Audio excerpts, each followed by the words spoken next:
Masquera saying Mure Zimbabwe, welcome to our channel, Zoom Confessions and Deep Secrets. Kana kariki kuchanga kakukuya paneno channel.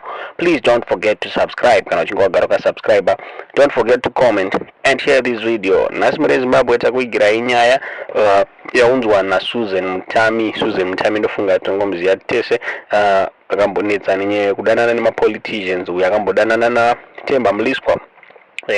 Whereas Zanu-PF kuti akambodanana na Sibusiso Moyo nasewe ninyaya yakanda pa tweets andafunga mrungona tweet iyo ya Isa Mure Zimbabwe anze na Mutami Akaudzwa iye na Sibusiso Moyo mazwala aidanana kuti Mugabe aida kuti Kasukuwere vaite successor wako ndofunga pangofamba nyaya chinzi Mugabe akasiya asina kuisa successor wake saka na Mutami Akaudzwa iye na Sibusiso Moyo kuti Mugabe vaida kuti Kasukuwere aite successor wao saka ndofunga that's why Kasukuwere ambitions ekuita president Mure Zimbabwe asa zvinopera mushe vanhu vakawanda baba manya wachikomenta comment section mwachitara chiti aiwa Mutami ndo maitiro ake watotaura chiti aiwa Mutami akutotaimira Kasukuwere that's why akusupporta Kasukuwere ndofunga takambomona zvakare ana achamisa